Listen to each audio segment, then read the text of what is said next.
That's what I would call a quick release awning mount.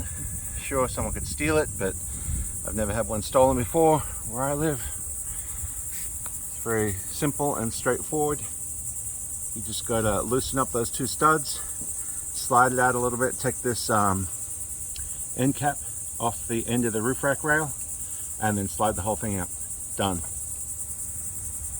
So trying to get the awning brackets. These are the L brackets here, these black ones that came with my Dobinsons Awning.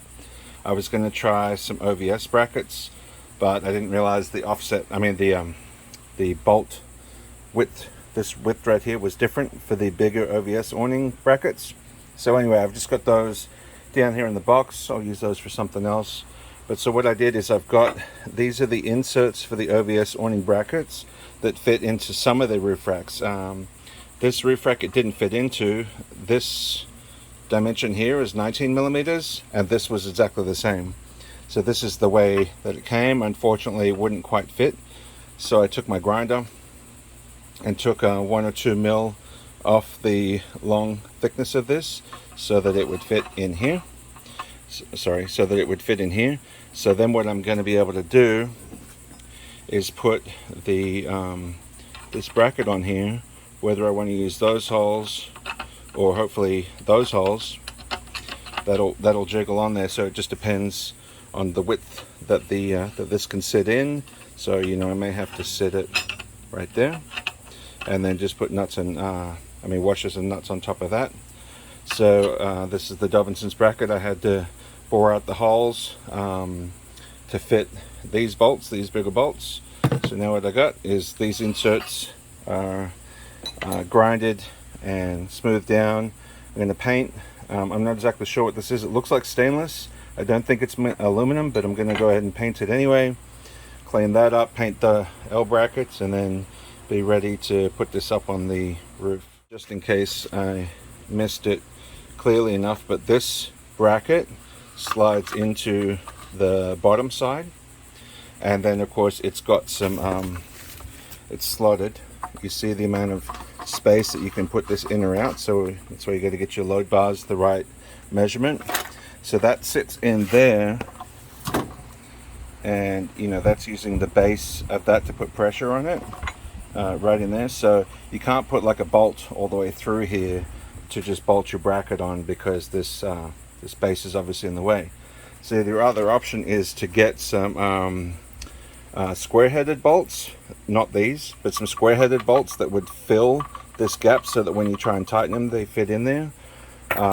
But I think this will be the best way for me to quickly take the awning on and off this roof rack when I'm not using it for a good part of the year. You also may ask about some T-nuts. These are from the LFD load bars that I took off the Forerunner, and they fit. They're a little loose, but they would tighten down. There's just not a lot of material for it to bite onto. So this would be neater, because then it would just be these Allen head bolts facing down from the top. But I like the way that these two studs are going to be sticking up. It's going to be really easy to mount it. These brackets are about 3 years old. They had a very, very light surface rust on them, but since I had to drill out the holes anyway, on a couple of the extra holes, you can see they're nice and shiny. So I went ahead and used a flap disc to clean off any remaining bits on the brackets. So I'm just going to paint these up with some Rust-Oleum semi-gloss and these stainless brackets, whatever they are. I'll throw some paint on there just in case, because I would not want to have rust forming up on the roof rack and dripping down onto the roof paint. Oh, and I cleaned it up with mineral spirits. Wait for these to dry, then I'll throw some paint. So here's what I got. I got the track inside the channel facing up with the two studs, and then it's pretty straightforward. So this right now is all loosely mounted, and then I've got the awning. Try and get from a better angle here. I've got the awning, the two bolts of the awning loosely mounted. So now what I'm going to do is tighten up the awning bolts right there, those two, and then I'm going to push this bracket in towards the roof rack so the awning is as close to the roof as possible. Then tighten it up and trim that rubber strip right there. Now the awning is tight on the brackets here, so I got the spacing right, I got the distance front to back right.